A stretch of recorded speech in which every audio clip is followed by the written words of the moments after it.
It's the real news. I'm Aaron Mate. 2 months after saying he would take action, President Trump has declared the opioid overdose crisis a public health emergency.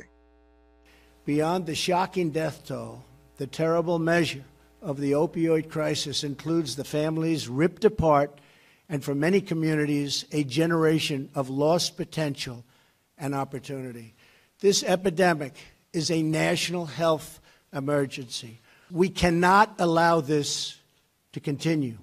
It is time to liberate our communities from this scourge of drug addiction. Trump's decision falls short of what his own commission recommended in August. The commission said a national emergency should be called, which would have freed up new federal resources. Instead, Trump's designation only authorizes the use of existing resources. Over 59,000 Americans died of opioid overdoses in 2016, and this year is on pace to top that record. Johann Hari is author of the best-selling book, Chasing the Scream, The First and Last Days of the War on Drugs. Johann, welcome. I guess my first question is, if Trump is not allocating new resources for this crisis, then is he really doing anything at all? If you want to understand Donald Trump's approach towards addiction, look at what he did to his own brother. He talked today about his brother, Fred Trump Jr., who was such a severe alcoholic that he drank himself to death in his 30s. It's a tragic and awful case. Donald Trump's response to his brother's severe addiction was to take his brother's widow and disabled baby to court to cut them out of the family estate. And Trump's response to the nation's addiction crisis is quite similar. It's very disturbing. If you look through what he said, it's really a catalogue of errors, things that have been tried, things that I reported on in great detail for Chasing the Screen. And we know the results. So just say no is one of his approaches. We know what happens. There was a study of a major study of the DARE program, which told us to just say no. The kids who went through it were slightly more likely to use drugs than the kids who hadn't. He says that the solution is to block supply from Mexico. We build the wall. You will have noticed there are prisons in the United States which have walls around them. I've been in a lot of those prisons. You can get drugs in every damn one of them. If you can't even keep drugs out of a small walled perimeter, good luck out of a 3,000-mile border with Mexico. It's straightforward racism. The core problem here is that Trump and I'm afraid the wider American culture is misunderstanding why this crisis is happening, and therefore we're not finding the right solutions. This crisis is not happening because drugs are available. Very powerful intoxicants have been available every day the United States existed. The reason there is a very severe crisis right now is because there's an enormous amount of pain in the United States. Go to the places I've been to where the crisis is worst, like Monadnock in New Hampshire, or Cleveland, Ohio, and you see this immediately. There's a really interesting parallel, I think. I've spent about half my year in the US, but I'm in Britain at the moment. And in the history of this city, London, there's a really important parallel that tells you, I think, what's going on with the opioid crisis. So in the 18th century, huge numbers of people in Britain were driven out of the countryside into these disgusting urban slums. It was the birth of industrialization. And they lost everything that gave their lives meaning. They lost their communities, they lost the kind of work they'd done. They lost their sense of themselves. And what happened was something called the gin craze. It was an outbreak of mass alcoholism. And it really did happen. There's a famous painting from the time of a woman like drinking a bottle of gin while her baby falls out of a window, right? And there really was this crisis. And at the time, what people said is what Donald Trump said today. Look at this evil drug gin. Look at how it destroys people. If only we could get rid of this evil drug gin, everything would be okay. Yeah, Johann, I mean, as you say, Trump's policies are going to be hurting the very communities that voted for him, where this crisis has exploded. So let me ask you, though, even if we understand that, as you say, at the heart of addiction is pain, is a loss of connection, how do we apply that to policy? We've got to look at the plate. There's nothing abstract about the answer to this question, which is exactly the right question to be asking. I've been to the places that have done it. So I'll give you an example. Switzerland had a massive opioid crisis in the 1990s. People might remember horrendous scenes from Switzerland of people, mass outbreak of quite extreme heroin use, often in public. Catastrophe. They tried lots of different things and they solved that crisis. I've reported on it in depth. I'm also a Swiss citizen as well as, obviously, as you can tell from my voice, British. I saw it in depth. Ruth Dreyfus, the president of Switzerland, explained to people, when you hear the word legalization, what you picture is like anarchy and chaos. What we have now is anarchy and chaos. We have unknown criminals selling unknown chemicals to unknown drug users, all in the dark, all filled with violence, disease, and chaos. So what she did is she legalized heroin in a way that is radically different to what happens in the United States with prescription opioids or illegal heroin. So the way it works is, if you've got an opioid addiction, you're assigned to a clinic. You go to that clinic. I went to the one in Geneva. You turn up at 7 o'clock in the morning, because Swiss people believe in doing things early. You turn up, you're given your heroin or opioid there. You can't take it out with you. You've got to use it there. A nurse will watch you. And then you leave to go to your therapy and your job, because they give you really extensive care, psychological support, subsidized housing, subsidized work to really deal with the problem that was making you want to anesthetize yourself all the time in the first place. So think about this, because you want to contrast it with what's happening in the US at the moment. There are two prongs. The first prong is give the person the drug. The second prong is really deal psychologically and environmentally with the reasons why they were using it in the first place. And one of the things that fascinated me when I went to this clinic is you can stay on that program as long as you want. There is never any pressure to cut back, and they will give you any dose you want apart from a fatal one. And it really surprised me, because I thought, well, surely everyone will just stay on it forever then. And I spoke to the psychiatrist there, Rita Mangi, who explained to me, I said to her, well, why? In fact, she explained to me that there was virtually nobody who was still on the program 10 years on who'd been on it at the start. Almost everyone chooses to cut back and stop over time. And I said to her, well, why is that? And she said, well, because we look after them and their lives get better. And then as their lives get better, they don't want to be anesthetized so much. Now, contrast that to what's happening in the US. And I have to say, cheered on not just by Trump, but actually by a lot of people on our side who are good and decent people who are really misunderstanding this crisis and actually recommending policies that are going to cause even more harm. So what happens in the US is, if your doctor is prescribing to you and your doctor realizes that you're using not because of physical pain, but because of psychological pain, your doctor is required by law to cut you off. That is a legal requirement, or they can go to prison as a drug dealer, which has happened to many doctors.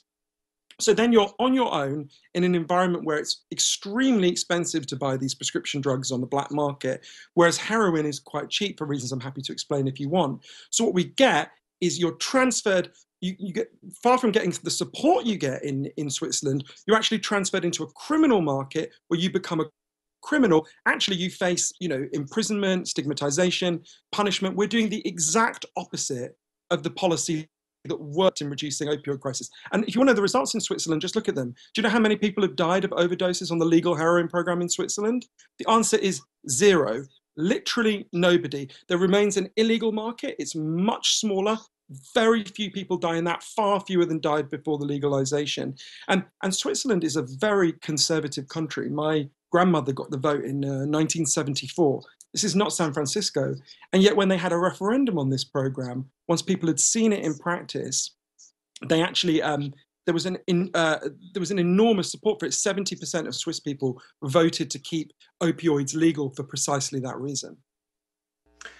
So Johann, why do you think we keep, as a society, rejecting the solutions that work? I wonder if you have any thoughts on the psychological dynamics at work in stigmatizing addicts and as refusing to see them as people in pain. And I think there's this kind of two parts of the answer to what you're saying. One is the answer, which I'm sure everyone watching the Real News Network knows, which is about the vested interests in the prison industrial complex and DEA and all of those people. That's all very real. I'm not underestimating that for a moment. That's a really significant part of the resistance to change.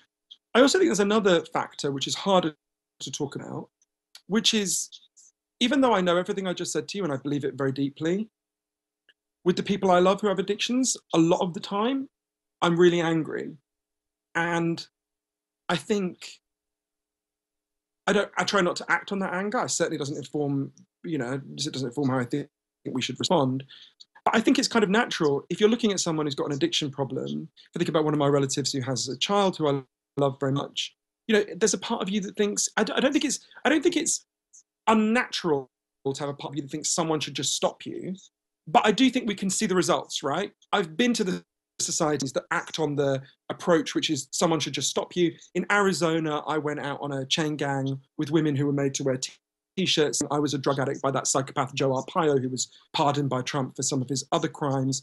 These women are humiliated and destroyed. And of course, when they leave prison, sometimes people say, oh, that doesn't work in stopping addiction. It's much worse than that. That makes their addiction worse because it makes their pain and trauma deeper. I've been to the places that have tried that. I've seen the results. You will have noticed from looking out the window, in the United States, the addiction crisis is massively growing. And I've been to the places that acted on that other impulse, just like we all have an angry impulse. I think almost all of us have clearly Trump is not one of them, given how he treated his own brother, but almost all of us have a loving and compassionate response as well. And I've been to the places that acted on those loving, compassionate responses. Think about Portugal. In the year 2000, Portugal had one of the biggest heroin problems in the world. 1% of the population was addicted to heroin. And every year they tried the American way more and more, and every year the problem got worse, until finally they set up a scientific panel led by a wonderful man I got to know called Dr. João Goulão.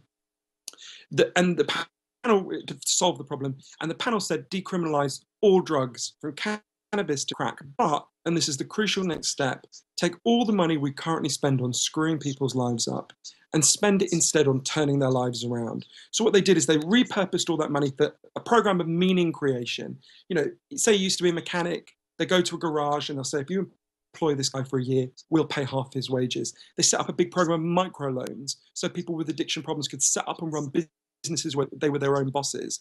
And again, the results are super clear. Injecting drug use is down by 50% in Portugal, 50%. Virtually nobody in Portugal wants to go back. At some point, we have to look at the evidence. And the thing that worries me about the opioid crisis, there are many things that worry me about the opioid crisis, but one thing is the response of our side. People you and I admire, people who are our natural allies. Most people know, most people on our side of politics, and actually most Americans now would know, that the Nancy Reagan script about, say, the crack epidemic was nonsense, right? Blame the drug dealer, say that it's the fault of the people selling the drug, and just, if only we could stop the people selling the drug, the problem would go away, right? Most people know that was a ridiculously simplistic and nonsensical way of thinking about the crack epidemic. But look at what our side is saying about the opioid crisis. What they're saying is evil drug dealers, in this case, big pharma, who there are legitimate criticisms of, and I'm critical of many other things, but evil drug dealers have caused this crisis, and we need to stop the evil drug dealers from doing it. It's really the return of a Reaganite script, just kind of repurposed. Now, I hate big pharma as much as anyone. This crisis is not happening because of big pharma. Look at when the crisis ticks up. It ticks up in 2008. Is there anyone watching this program who can't think of anything that happened in 2008 that meant that a lot more Americans were in a lot more distress? You know, at some point we have to look at it. Go to the places where the opioid crisis is highest. They're also the places where the suicide crisis is highest, where the alcoholism crisis is highest. And actually, and this is a difficult thing to say, Marianne Faithfull, a lot of people will know, she was a rock star, had a heroin problem. In her memoir, she says this very challenging thing about heroin addiction. She says, at the point she was homeless, she says, heroin saved my life because if it wasn't for heroin, I would have killed myself. Now, she's not saying that heroin is the solution. It's clearly not. It's obvious to everyone. It brings its own dangers and its own problems. But there's a really important thing to understand. If what is happening, I spoke to a doctor in Oklahoma called Dr. Hal Voss, who was very good on this. What happens is, if you just throw people who are addicted off of their prescription, what happens is some of them will go and get heroin on the streets, and they're far more likely to die because street heroin is much more contaminated and heroin is anyway more potent. Some of them will just kill themselves, and some of them will just have terrible lives of really deep psychological pain. Now, the wider solution, and this can sound very big, but this is a big crisis, so we should be talking about big solutions. The wider solution is to build a society people want to be present in, where we value people, where people's psychological needs are met. There are such societies in the world. They have very low levels of addiction. The United States has at various points in its history been a society like that for a lot of people, not everyone. So what we've got to be doing is looking at the Bruce Alexander, who did a great experiment that's taught us a lot about addiction, I'm happy to talk about if you want, said, we talk all the time in addiction about individual recovery, and that has real value. But we need to talk much more about social recovery. Something has gone wrong with us, not just as individuals, but as a group. It's not just that the people of Monadnock in New Hampshire just happen to be mysteriously all malfunctioning at the same time. whereas people in a nice part of Vermont are not. We've got to understand the deep social causes of this pain. This is partly what a book I've written that's out in January, which is called Lost Connections, is all about, this deeper social understanding of the crises we're facing. Johann Hari, we have to leave it there. Just to spell out that 2008 reference for anybody who missed it, that was when the financial crisis hit around the world. And Johann, I can't wait to talk to you about your upcoming book, Lost Connections, which is about depression, right? Yeah, it's about the deep malaise that's happening in our culture, which is manifesting in all sorts of different ways: depression, anxiety, addiction, Trump, and what the real causes of this crisis are, and how we can actually begin to solve them. Johann Hari is author of the best-selling book, Chasing the Scream, The First and Last Days of the War on Drugs. Johann, thank you. And thank you for joining us on The Real News.